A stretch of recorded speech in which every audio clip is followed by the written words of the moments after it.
안녕하세요. 저는 20대에 세 자녀를 둔 50대 여성입니다. 다들 저출산이다, 비혼이다 하던 마당에 자식이 셋이면 저도 나름 애국자 아닌가요?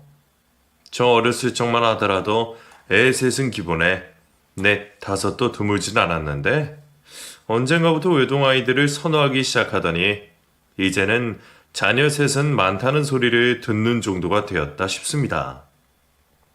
제 주변만 봐도 다들 외동 아니면 많아봤자 둘 정도밖에 안 되거든요. 하기사 저도 자식 셋을 낳아 기르는 게 쉽지는 않았네요. 밖에서 사회생활하면서 아이들까지 챙기는 게 여간 힘든 일이 아니었거든요.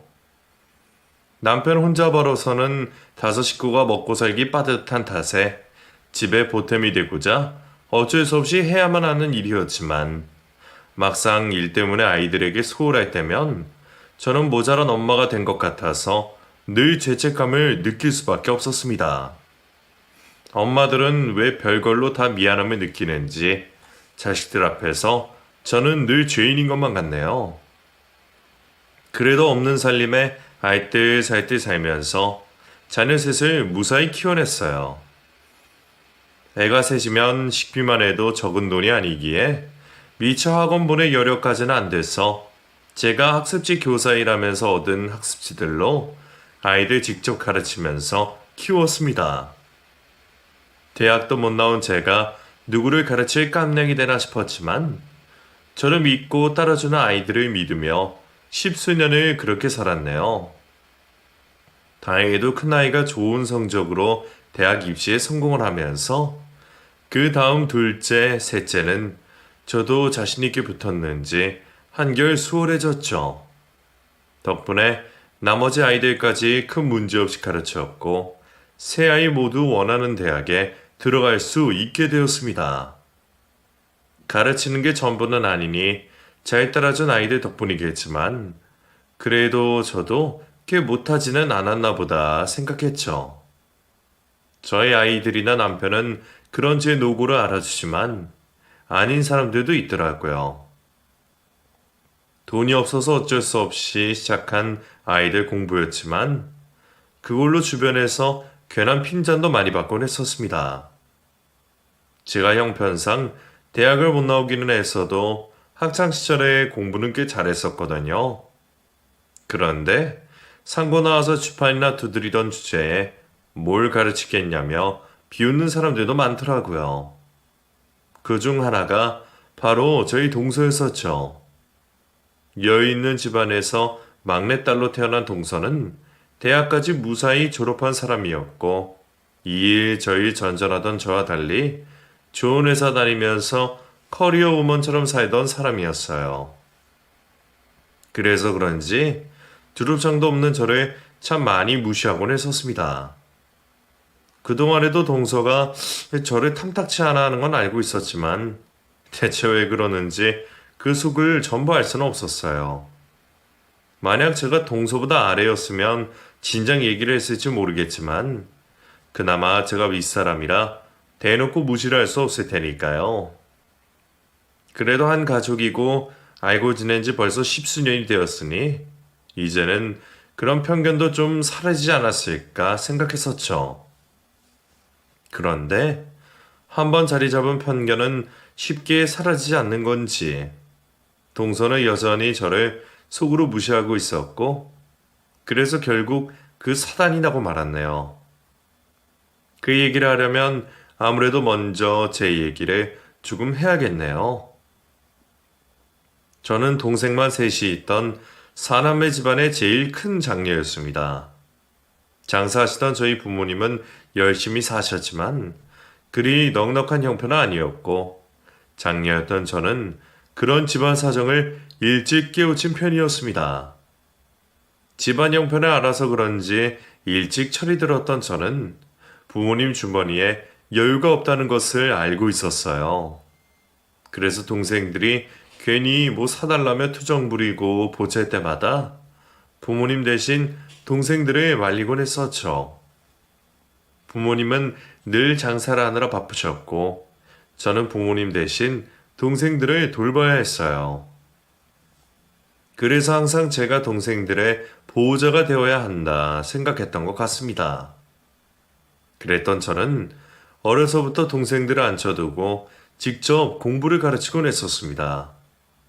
제가 머리는 나쁘진 않았던지 학교에 들어가기 전에 한글도 혼자 깨우친 덕에 제 동생들도 저처럼 가르치곤 했었어요. 돈이 없으면 무시를 당하는 세상이었으니 공부라도 잘해야 학교에서 무시를 덜 받겠구나 싶었거든요. 그렇게 일찍부터 동생들을 직접 가르쳤던 저는 제가 먼저 학교에 들어가서 배워온 것들을 늘 동생들에게 알려주곤 했습니다. 부모님이 자식들에게 세세하게 신경 써주실 여력이 안 되니 제가 그렇게라도 동생들을 챙기고 싶었거든요. 처음에는 놀이처럼 시작한 일이었지만 지나다 보니 그게 다 도움이 되는 일이었어요. 저는 복습이 돼서 좋았고 동생들은 일종의 선행학습을 할 수 있었던 거죠. 게다가 어릴 적 부모님 장사 도와드리면서 주판을 맞췄던 탓인지 수학에 재능이 있던 저는 동생들에게 산수도 직접 가르쳤습니다. 학습지사 형편도 안 되던 그때 제가 직접 달력종이 뒤편에 문제집을 만들어주곤 했었죠. 그리고 그때부터 저도 선생님의 꿈을 꾸게 되었던 것 같아요. 동생들을 가르치거나 친구들에게 공부를 알려줄 때마다 내가 도움이 되었다는 생각에 뿌듯함을 지울 수가 없었거든요. 집에서 동생들 앉혀놓고 가르치는 것만 해도 이렇게 즐거운데 교탁 앞에 서서 수십 명 학생들을 가르치게 되면 얼마나 보람찰까 싶은 생각을 도저히 지울 수가 없었습니다. 그래서 국민학교 시절부터 저의 꿈은 학교 선생님이었죠. 하지만 그 꿈은 한 번도 입 밖으로 꺼낼 수는 없었습니다. 일찍부터 집안 형편을 알고 있던 제가 우리 집 사정에 대학 진학은 무리라는 걸 알고 있었으니까요.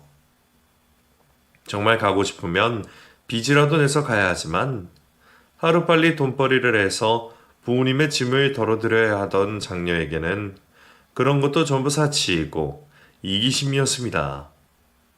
나 하나 좋자고 꿈을 따라 쫓는다면 부모님은 물론이고 줄줄이 동생들까지 힘들어질 것을 생각할 수밖에 없었네요. 그나마 내가 돈을 벌기 시작한다면 동생들 학비는 낼 수 있지 않을까 싶은 생각에 저는 제 꿈을 그렇게 접어두게 되었습니다. 혼자 공부했는데도 성적이 그 정도였으니 대학 진학이 어렵지는 않았을 텐데 싶어 아쉬웠지만 그때는 그게 가족들을 위한 선택이라고 생각했어요. 제 사정을 아시는 선생님들은 그런 저를 너무 아쉬워하셨지만 아쉬워할수록 저만 힘들어지는 법이었습니다. 결국 돈을 벌 생각에 상고에 들어가게 된 저는 상고를 졸업하고 회사 격리 일을 시작했어요. 그 시절 격리는 하루 종일 돈 계산을 하고 회사 잡일까지 하면서도 박봉을 받아야 했지만 제 형편에 취직이나 한 것이 다행인 일이었어요. 저와 비슷한 형편의 다른 친구들은 전부 공장에 들어가거나 몸 쓰는 일을 해야 했으니 저는 운이 좋은 케이스였죠. 그저 일할 수 있음에 감사하며 열심히 회사 생활을 했습니다. 그나마 회사가 1시간 거리에 있던 탓에 저는 매일 걸어서 출퇴근을 했고 그렇게 버스비 한 푼까지 살뜰히 아껴서 집안에 보탬이 되려 노력했어요. 그 덕분에 둘째 동생은 저와 달리 무사히 대학에 진학할 수 있었습니다. 대학 입시를 치르는 동생이 부러웠지만 그때는 딸인 저보다는 아들이었던 남동생이 대학에 들어가는 게 집안을 위해서도 더 나은 선택일 거라 생각했어요. 그 시절에는 아들이 집안을 이끌어야 하는 시절이었기에 그런 일들이 당연했습니다. 그런데도 착한 제 동생은 자기 대신 제가 대학에 갔어야 한다며 늘 미안했었죠. 내가 아니라 누나가 공부를 했어야 하는데 누나보다 한참 모자란 내가 누나 돈으로 대학 들어간다는 게 마음이 편치 않아. 그런 소리 하지 마. 너는 우리 집 장남이야. 나는 정말 괜찮으니까 가서 공부 열심히 해. 알겠지? 말이라도 그렇게 해주는 동생에게 얼마나 고마웠는지 몰라요. 그런 동생은 제게 미안한 만큼 정말 열심히 대학 생활을 했습니다. 덕분에 장학금도 몇 번 타서 제 길을 살려주었죠. 덕분에 밑에 동생들에게도 기회가 주어졌고 저희 사남매 중에 고졸은 저밖에 없게 되었네요. 누군가는 제가 희생해서 동생들 좋은 일만 시켰다며 미련한 짓이었다고 말할지 모르지만 저는 동생들이나마 학교에 보내게 된 것에 절대 후회가 없었어요. 늘 언니, 누나 덕분이었다 말하는 동생들 덕에 저는 제 인생에 자부심을 느낄 수가 있었습니다. 어쩌면 그게 제 인생에는 대학 졸업장보다 더 큰 가치였지 않나 싶네요. 그렇게 동생들 모두 자리를 잡아가면서 저도 짊어지고 있던 무게가 점점 덜어지게 되었습니다. 몇 년 동안은 동생들 뒷바라지 하느라 악착같이 돈을 벌어야 했으니 이제야 겨우 한숨 돌릴 시기가 찾아와 주었어요. 이제는 동생들도 돈을 벌고 여유가 있다 보니 나도 돈을 모아서 시집을 가야겠다 생각했죠. 덕분에 그동안 연애 한번 못했던 저도 그제서야 늦은 봄을 맞을 수 있었습니다. 그리고 그때 지금의 남편을 만나게 되었죠. 어쩌면 남편이 제 첫사랑이겠네요. 거래처 회사에서 일하던 남편에게 제가 첫눈에 반해버렸거든요. 그때까지도 중소기업 격리를 하던 저는 외부 손님이 올 때마다 커피 심부름하는 게 늘 일상이었습니다. 그러다 보면 나를 다방 레이지처럼 생각하고 함부로 하는 사람들도 꽤 많았어요. 아무리 시절이 시절이라 해도 당하는 입장에서는 기분이 좋지 않았죠. 그런데 저희 남편은 그러지 않았어요. 하청업체 직원인 제게 늘 깍듯하게 대하고 친절했거든요. 어쩌면 당황한지도 모르는 그 존중과 대우가 처음이었던 저는 그 남자에게 호감을 느낄 수밖에 없었습니다. 그리고 그 마음이 저 혼자만이 아니었던지 그렇게 저희는 교제를 시작하게 되었죠. 남편의 친절함에 반했던 제가 남편을 사랑하게 된 계기는 남편이 저를 대하는 태도 때문이었어요. 남편은 좋은 대학 나와서 좋은 회사 다니던 인재였고 저는 고졸의 작은 회사 격리였기에 남들이 보기에도 저희 두 사람의 균형이 맞지 않았을지 모릅니다.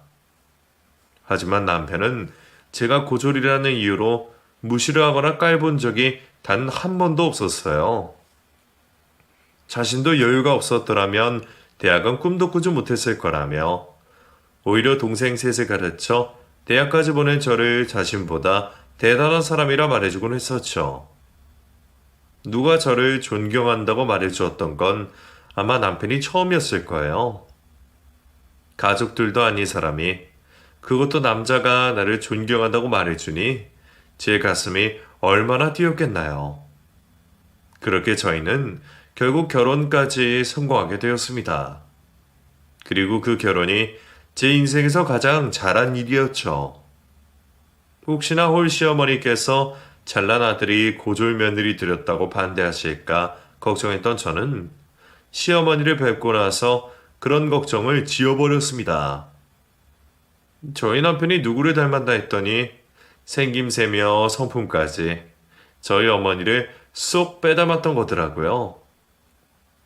어머니는 고졸의 가난한 집 장녀인 저를 누구보다 반겨주시며 큰 며느리로 인정을 해주셨습니다. 아들만 둘이라 늘 며느리를 잘 보기를 기도하셨다면서 말이죠. 집안에는 원래 여자가 잘 들어와야 하는 거야. 세상 큰 일들이 남자들 손에 들어가는 것 같지만 그게 아니란 말이야. 남자들이 큰일 한다고 미처 못 보는 것들을 신경 쓰고 챙기는 게 우리 여자들 아니냐? 그러니까 남자들이 큰일을 할 수 있는 건 전부 여자들 덕분이야. 우리한테도 시켜만 주면 잘할 수 있는 걸 기회가 없어서 그런 거 아니겠니? 그런데 우리 큰 며느리는 동생도 뒷바라지하고 이렇게 야무지고 성품도 좋으니 내가 더 걱정할 것도 없겠구나. 모자란 저를 반기며 맞아주시고 그런 말씀을 해주신 어머니께 얼마나 감사하고 또 감사했는지 모릅니다. 덕분에 저는 정말 행복한 결혼 생활을 할 수 있었어요. 집안의 기둥이신 시어머니는 온화하시고 고드셨고 남편은 늘 성실하고 다정한 사람이었습니다. 그리고 남편과 나이 차이가 꽤 있어서 아직 대학생인 시동생 역시 귀엽고 살가운 도련님이었죠. 그런 집에 시집을 가게 된 저는 늘 감사하며 살았습니다.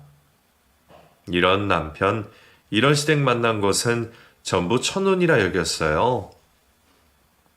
친정에서는 장녀라는 이유로 늘 베풀고 남을 챙기기만 하던 제가 시집 와서는 늘 받기만 했거든요. 제가 어리석어서 며느리돌이 잘 못해도 시어머니께서는 늘 예뻐만 하셨어요. 그게 늘 감사하고 죄송했던 저는 제 밑으로 동서가 들어오면 그만큼 잘해주고 싶은 마음이었습니다. 늦둥이 시동생이 언제 결혼을 하게 될지는 모르겠지만 그때 되면 저희 시어머니도 나이 들어 힘드실 테니 제가 어머니 대신 제가 받은 만큼 새 식구를 챙겨줘야겠다 생각해왔죠. 그리고 결국 제가 시집을 온 지 10년 만에 시동생이 결혼을 하게 되었습니다.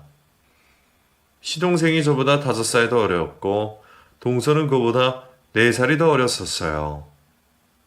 저희야 20대 중반에 결혼을 했지만 그 두 사람은 사회생활 하다가 연애한 지 한참 만에 결혼을 하게 되었어요. 사실 동서와 시동생은 같은 대학교에서 만난 사이였어요. 시동생이 저희 남편 따라서 같은 대학에 진학했으니 두 사람이 저희 남편 후배였죠. 시동생이 남편보다 공부를 좀 더 잘했다고 들었는데 주변에서 서울대 가라고 하는 걸 두고 자기 형 따라서 같은 학교에 진학을 했다더라고요. 사실 원래 그 형제가 참 우애가 좋거든요. 성품이 좋으신 시어머니 가르침도 있었겠지만 시아버님이 일찍 돌아가시는 바람에 어린 동생을 챙기던 형을 시동생이 많이 따랐거든요. 그래서 주변 만류에도 형 따라서 같은 학교 가겠다고 진학을 했죠. 그리고 군대에 다녀온 뒤로 같은 학교 신입생인 동선을 만났답니다. 그렇게 두 사람은 대학 시절부터 오랫동안 만나다가 늦은 결혼을 하게 되었답니다. 듣기로는 좋은 대학 나와서 사회생활 하던 동서가 일찍 결혼하기를 꺼려했다고 들었었네요. 아무래도 여자들은 결혼하면 일과 가정 사이에 균형을 잡기가 어렵다 보니 힘들게 공부해서 좋은 직장 들어간 동서 입장에서는 결혼이 쉬운 결정이 아니었을 겁니다. 그래서 두 사람은 30이 되어서야 결혼을 했고 덕분에 저는 벌써 3자녀를 본 뒤에야 동서를 맞이하게 되었습니다. 무려 10년을 기다려 맞이한 동서였기에 저는 시동생의 결혼 소식이 너무 기쁘고 설레었습니다. 동서가 들어오면 무조건 잘해주겠다고 생각했었기에 나이 차이도 많이 나는 동서를 제 막내 동생처럼 잘 챙겨주고 싶더라고요. 어차피 살림이야 내가 더 잘할 테니 괜히 시켜먹거나 부려먹을 것도 없고 그저 잘해주고만 싶었어요. 하지만 그런 저의 기대는 이루어질 수가 없었습니다. 이상하게도 동서는 처음부터 저를 싫어하는 듯 했습니다. 처음에야 대면한 것이 어색해서 그런 것이겠거니 제가 윗사람이라 불편한 거겠거니 했는데 시간이 흐르고 세월이 흘러도 여전한 동서를 보면서 저도 동서가 저를 반기지 않는다는 걸 인정할 수밖에 없었습니다. 식구들 다 같이 있는 자리에서는 어쩔 수 없이 인사도 하고 대화도 하지만 단둘이 있을 때면 늘 자리를 피하거나 제가 말 붙이는 것도 별로 내키지 않는 듯 늘뚱이 있곤 했었어요. 막내딸이었다고 들었기에 원래 성격이 그런 건가 싶었지만 시어머니나 저희 남편에게 하는 것을 보면 그건 또 아닌 것 같더라고요. 어머니, 둘째였어요. 어머니, 날이 많이 추워졌는데 복돌이 하나 필요하시죠? 이거 제가 월급 받아서 산 거예요. 비싼 거니까 꼭 다른 사람 주지 마시고 어머니 하셔야 해요. 아셨죠? 그래, 그래. 우리 막내가 영원데 당연히 그래야지. 고맙다. 아, 그리고 이건 아주버님 넥타이인데 저희 남편 거 사는 김에 같이 샀어요. 전부터 받기만 해서 늘 감사하고 죄송스러워서요. 어머, 우리 남편 것까지 챙겼어? 안 그래도 되는데. 동서 고맙네. 근데 형님 거는 못 샀어요. 제가 형님 취향을 아직 잘 몰라서 못 고르겠더라고요. 말만 해도 고맙지 뭐. 어떻게 나까지 챙겨? 나는 괜찮아. 그런 말들도 처음에는 정말 그런 줄 알았지만 비슷한 상황들이 매번 반복되다 보면 눈치 없는 저도 알아차릴 수밖에 없었어요. 식구가 몇이나 된다고 나만 왕따시키고 차별하는 듯한 동서의 행동이 서운했지만 그렇다고 제가 어린 동서에게 섭섭한 티를 낼 수도 없었습니다. 동서가 대체 왜 그러는지는 모르겠지만 아마 어머니는 어른이시고 저희 남편은 자기 선배라 그러나 보다 생각할 수밖에 없었죠. 하지만 한 집 식구들 사이에서 그런 상황들이 반복될수록 남편이나 시동생이 눈치를 채는 일들이 자꾸 생기고 그러다 보면 저는 괜히 스스로 기가 죽곤 했어요. 한 번은 남편이 제게 동서와 사이가 나쁘냐 물어보는데 제가 뭐라고 해야 할지 참 난감하더라고요. 근데 당신 혹시 재수 씨랑 무슨 일 있었어? 무슨 일이라니? 없는데 왜? 아니, 처음부터 종종 느낀 건데 재수 씨가 당신을 불편한 것 같아서 선물도 매번 당신 것만 없고 당신이랑 단둘이 있는 걸 일부러 피하는 것 같더라고. 그러고 보면 다 같이 있을 때도 당신한테 굳이 먼저 말 걸진 않잖아? 당신이 먼저 말 붙이지 않는 이상 재수 씨가 그러는 경우는 거의 없던데. 당신이 재수 씨 괴롭힐 사람은 아니지만 혹시 두 사람 싸우기라도 한 건가 해서 말이야. 아니야, 싸우기는 무슨. 당신 말대로 대화도 별로 없는데 싸울 일이 뭐가 있어. 무슨 말이라도 나누고 교류가 있어야 섭섭한 일도 생기고 싸우는 거지. 내가 동서한테 기분 상하게 하거나 한 건 없어. 나도 동서한테 별 감정은 없고. 나도 당신이 잘못했다는 건 아니야. 당신이 남들한테 미움받을 스타일도 아니고 그런 건 나도 알지. 근데 다만 내가 눈치챌 정도로 두 사람이 어색해 보여서 말이야. 식구가 많지도 않은데 다 같이 친하게 지내면 좋으니까. 안 그래? 그렇지. 당신 마음 알아. 내가 동서한테 더 다가가 볼게. 미안해, 여보. 남편도 저를 탓하려고 말을 꺼낸 건 아니었지만 남편의 마음은 저도 10분 이해하는 것이었습니다.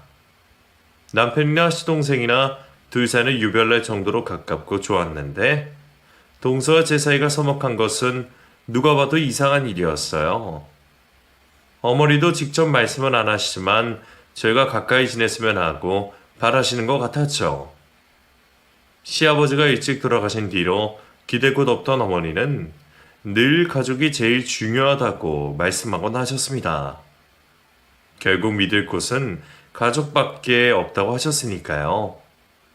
그러니 어머니는 당신이 돌아가시고 나면 형제들끼리 잘 지내기를 바라셨을 겁니다. 그래서 저도 동서와 좀 더 가까워지고 싶은 마음에 부부끼리 자리를 만들게 되었습니다. 원래 동서가 시집 오기 전까지는 저희 부부의 시동생까지 셋이서 자주 술자리를 갖곤 했었어요. 그러다가 동서가 들어오면서 그런 자리가 뜸해지게 되었죠. 동서가 저를 안 좋아하는 것 같은데 괜히 말을 꺼내면 그게 더 부담일까 싶었거든요. 어쩌면 그래서 가까워질 계기가 없었나 싶었던 저는 어떻게든 가까워질 계기를 만들고자 그런 자리를 만들게 되었습니다. 술이 한 잔 들어가면 분위기도 풀어지고 서로 못했던 얘기도 나눌 수 있을 거라 생각했죠. 하지만 술자리는 제 마음같이 흘러가지 않았어요.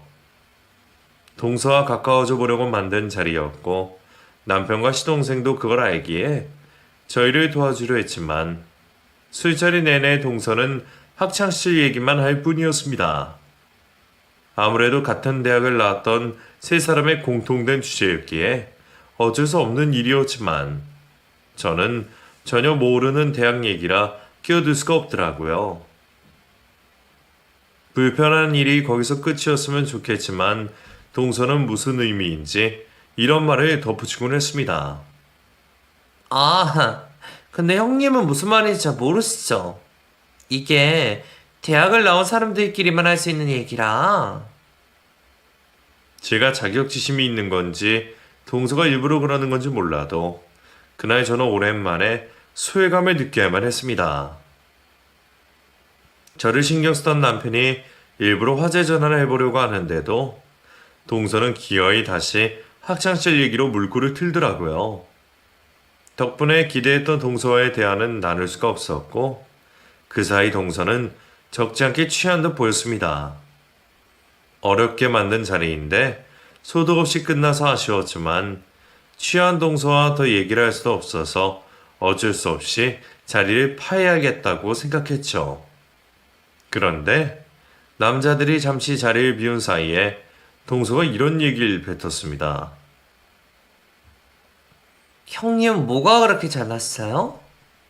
뭐가 그렇게 자신있고 잘나서 그렇게 잘난 체라고 다녀요? 다들 뭐가 그리 대단하다고 칭찬드린지. 형님이 대학을 나오기를 했어 좋은 직장을 다녔어요? 그렇다고 집안이 좋은 것도 아니고 내세울거 없으면서 뭐가 대단하고 무슨 칭찬받을 일이 있는지. 무식한 주제에 아는 척 좀 그만해요. 우리들 얘기하는데 끼어들지도 못하면서. 그리고 학습지 교사가 진짜 교사라고 생각하는 거예요? 진짜 선생도 아니면서 밖에서 선생 소리 듣는다고 좋아하지 말라고요. 애들이 스승의 날이라고 좀 챙겨줬다고 자기가 진짜 선생인 줄 아나 봐.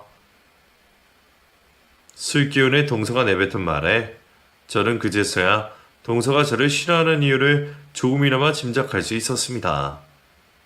아무래도 동서는 제가 대학도 못 나온 주제에 같은 대학 출신인 자기들 사이에 끼어 있는 것이 못마땅했던 모양입니다.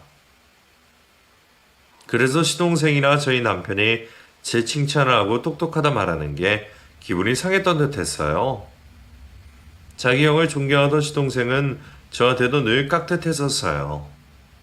저도 시동생이 대학생이던 시절부터 봐왔기에 제가 시동생을 많이 챙겨주기도 했고 그래서인지 시동생은 늘 제가 하는 일마다 반대하는 일이 없고 칭찬을 아끼지 않았죠.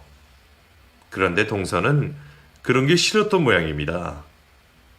그런 거야 그럴 수 있다고 해도 제가 학습지 교사 일을 하는 건 왜 무시를 하는지 모를 일이었습니다. 결혼하고 아이들을 낳고 기르면서 직장을 관둬했던 저는 아이들이 조금 자란 뒤부터 학습지 교사 일을 하고 있었어요. 동서 말대로 정말 교사도 아니고 자격증이 있어야 하는 일도 아니었지만 저는 제 일에 나름의 자부심을 가지고 열심히 하고 있었습니다. 회사에서 학습지 받아다가 방문하는 아이들에게 설명하는 게 전부인 일이었지만 저한테 배우고 깨우치는 아이들을 보면서 저는 한 번도 대충 일해본 적이 없었어요. 그런 노력 덕분인지 제가 가르치는 아이들 모두 잘 따라주었고 저를 선생님이라고 따르면서 스승의 날에 선물까지 챙겨주더라고요. 아이들이 고사리 손으로 만들었을 카네이션이 너무 감동스러워서 어쩌다가 시댁에서 얘기를 꺼낸 적이 있었어요. 자랑하려는 의도는 아니었지만 동서가 듣기에는 그게 고가웠던 모양입니다. 대졸도 아니고 겨우 학습지 교사하면서 선생 소리 듣는다고 좋아했다는 게 이유였던 모양이에요. 그날 동서의 얘기는 저만 들었고 저는 남편이나 다른 사람들에게 그 얘기를 전하지 않았습니다. 술에서 깬 동서에게도 굳이 얘기하지 않았죠. 누가 들어도 기분이 상할 실언이었고 저도 화를 내려면 충분히 화낼 만한 일이었지만 기분 좋자고 만들었던 자리에서 불미스러운 일이 생긴다는 건 바라지 않았습니다. 왜 그렇게까지 내가 싫은지 이해는 되지 않았지만 아마 제가 모르는 동서만의 스트레스가 있지 않을까 생각했네요. 결국 그날의 일은 그렇게 넘어가게 되었고 그 후로는 저도 동서와 더 가까워지려고 노력하지 않았어요. 어차피 다른 식구들이 다 같이 있지 않을 때가 아니면 동서와 따로 볼 일도 없었고 저만 조심한다면 동서와 얼굴 붉힐 일도 없을 거라 생각했어요.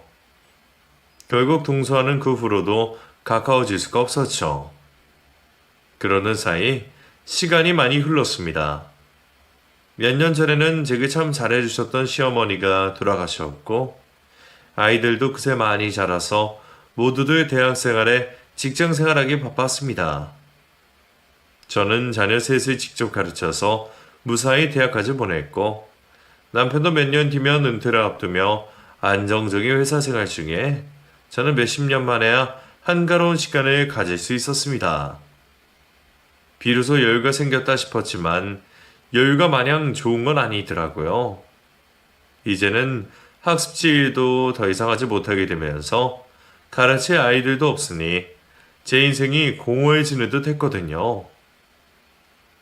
아직 한참 남은 인생인데 앞으로는 뭘 해야 할까 걱정이었어요.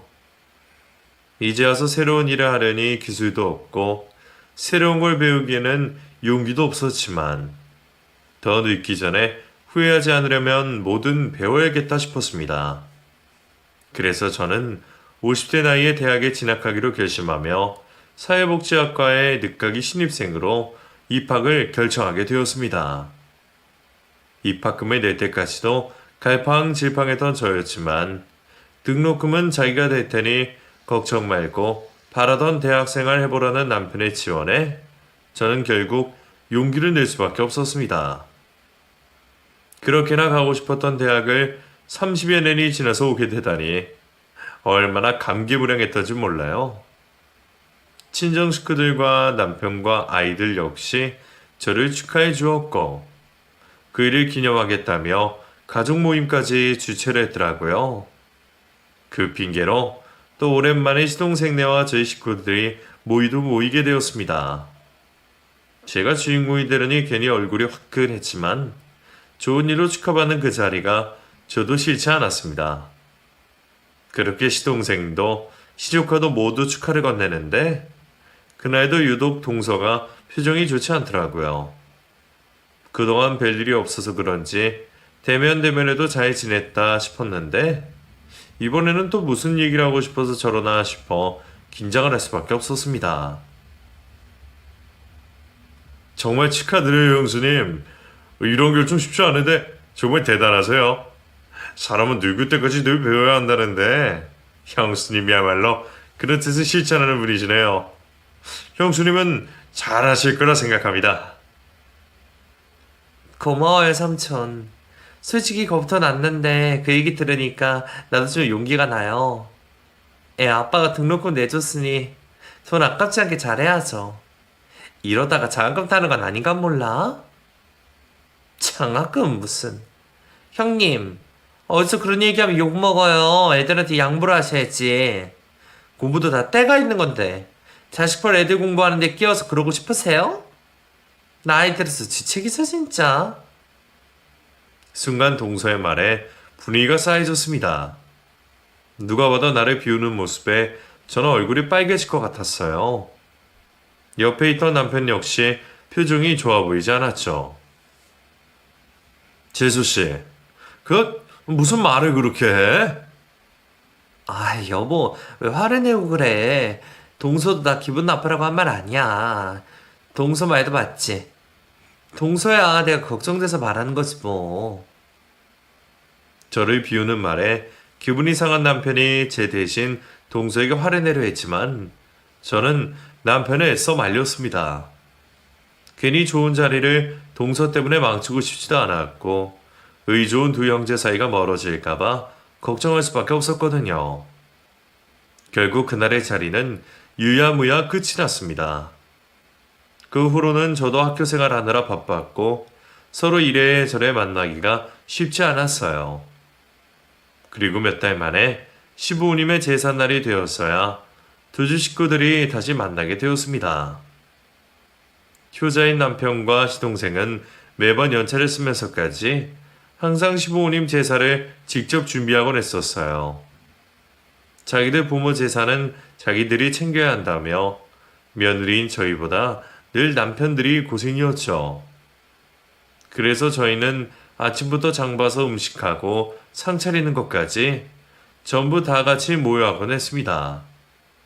그래서 그날에도 시동생과 동서가 조카를 데리고 저희 집으로 와 있었죠. 어른들은 한창 음식 준비를 하고 이제 막 중학생이 된 조카는 저희 아이들 방에 들어가서 공부를 하고 있었습니다.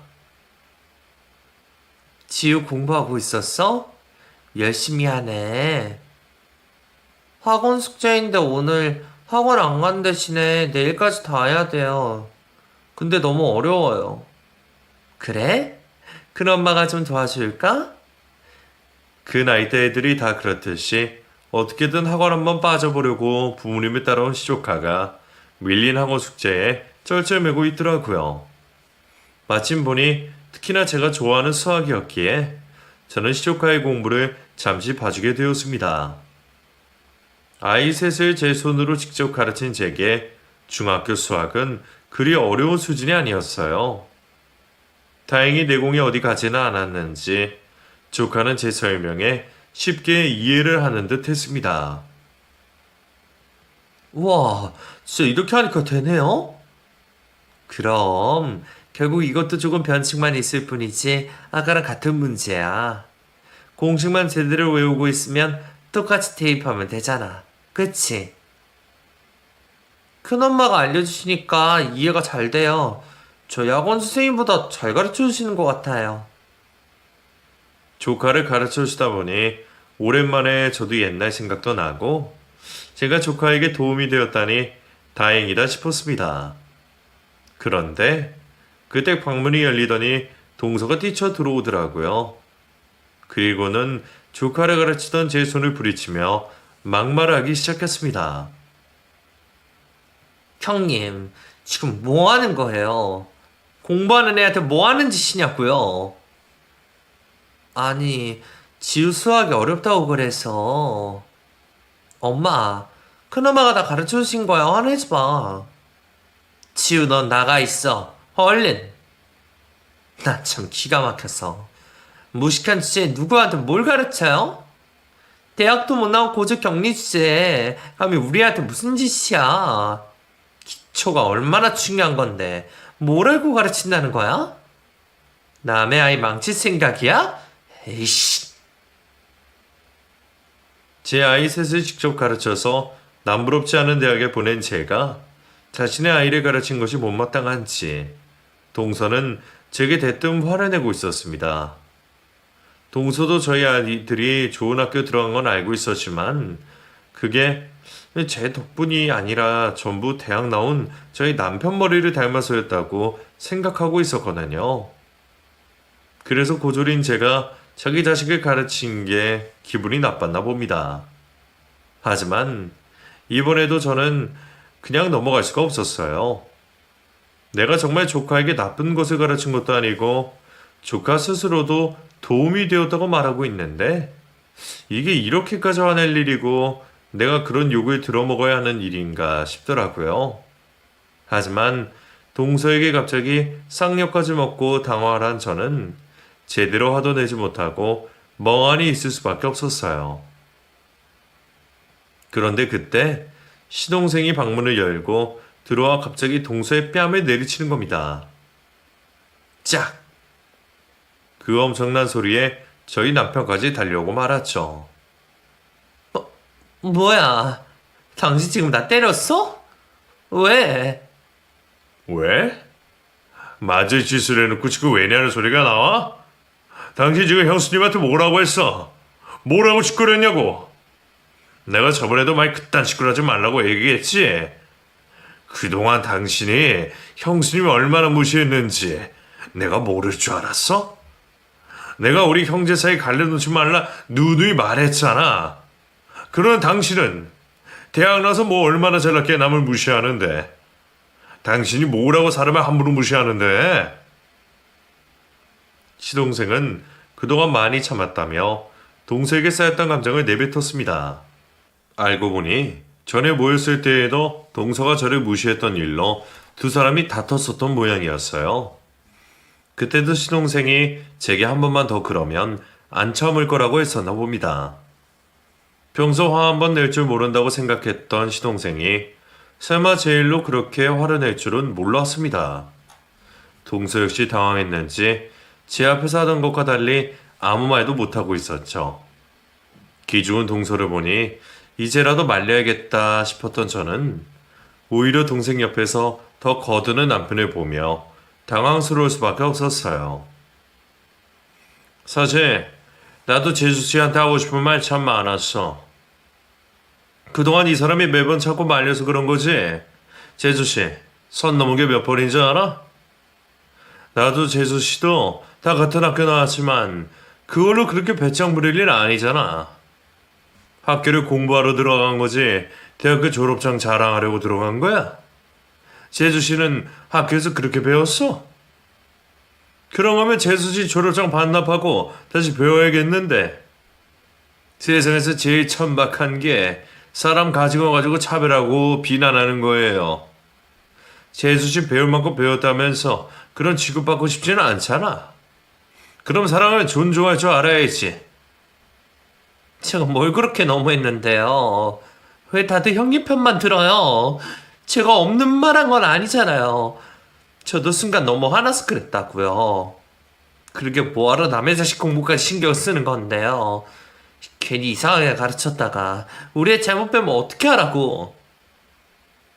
당신 아직도 정신을 못 차렸어? 형수님이 뭐가 모자라서 애를 잘못 가르치겠어. 형수님 20년 가까이 애들 가르치셨잖아. 그리고 자식들 다 좋은 대학 보냈잖아. 그거 다 형수님이 가르쳐서 그런 거야. 그 집 애들 학원 한 번 안 다니고 명문대 간 거 보고도 형수님 실력 모르겠어? 그냥 당신이 편견에 사로잡혀서 모르고 싶은 거 아니고? 동서는 그 와중에도 다들 제 편만 든다며 억울해하고 따졌지만 시동생이 참지 않고 요목조목 따져가며 동서를 타박했습니다. 남편도 그 정도로 화를 냈고 시동생도 그만큼 했으면 되었다 싶어서 저는 남편을 데리고 조용히 방을 빠져나왔습니다. 그리고 놀라스의 조카를 달래러 잠시 나갔다 들어왔죠. 그러는 동안에도 시동생은 아직 할 말이 남았는지 둘이 한참 동안 방에서 나오질 않았어요. 한참 뒤에서야 나온 동서는 제게 깍듯이 사과를 전했습니다. 형님, 제가 실언했어요. 앞으로 다시는 안 그럴 테니 마지막으로 한 번만 용서해 주세요. 정말 반성하겠습니다. 그게 정말 진심인지 시동생 때문에 억지로 뱉은 가식인지는 몰라도 저는 그 이상을 바랄 생각은 없었어요. 그날의 제사는 그래도 무사히 치러졌고 동서는 그 후로는 조용한 듯 했습니다. 그날의 일 때문인지는 몰라도 동서의 태도도 전과는 많이 달라졌다 싶었어요. 말끝마다 저를 무시하는 듯한 태도도 사라졌고 제가 학교를 다니는 일로도 비우는 일이 없었죠. 하지만 그 중에서 가장 놀랐던 건 동서의 부탁이었습니다. 형님, 저 정말 죄송한데요. 바쁘시겠지만 혹시 여유 되시면 저희 지우 수학 좀 가르쳐 주실 수 있으실까요? 지우가 저번에 큰엄마한테 배우고 수학이 이해가 되었다면서 형님한테 수학 과외를 받고 싶다고 그러네요. 사례는 충분히 할 테니까 시간 좀 내주실래요? 전과 다르게 깍듯한 동서의 말투도 놀라웠지만 내가 가르치면 아이 망친다고 난리치던 동서가 자기 아이를 제게 맡기겠다는 게 더없이 놀라운 일이었습니다. 혹시 시동생이 시켰나 싶어서 따로 알아봤지만 그건 아니었는지 오히려 수동생은 모르고 있는 일이었어요. 자식이 바라니까 어쩔 수 없는 건지는 몰라도 동서가 직접 그렇게 부탁을 하니 저도 당연히 들어줄 수밖에 없었죠. 그렇게 저는 시조카의 수학과외를 하게 되었습니다. 저희 아이들 가르칠 때처럼 직접 교재도 만들고 수업 준비도 하고 제 딴에는 괜히 부담이 되어서 더 신경을 많이 쓸 수밖에 없었죠. 그래도 제가 노력한 보람이 있었는지 제가 조카를 가르치고부터 조카의 수학 성적이 부쩍 올라서 정말 다행이었어요. 아이 성적이 올라서 그런지 동서도 더는 제 실력을 무시하지 못했고 1년 뒤에는 스승의 날이라며 저한테 따로 선물까지 챙기더라고요. 형님, 그동안 지우 봐주셔서 감사해요. 제가 그동안 실언했던 건 이제 다 잊어주세요. 제가 너무 철이 없어서 그랬어요. 잘못했어요. 그리고 이건 스승의 날 선물이에요. 형님 학교 다니실 때 가방으로 들고 다니시라고 지우랑 같이 고른 거예요. 마음에 드셨으면 좋겠네요. 그런 동서의 반응에 저는 오히려 무슨 말을 해야 할지 모르겠더라고요. 알달달하기도 하고 기분이 좋기도 하고 아무쪼록 나쁜 일은 아닌 듯합니다.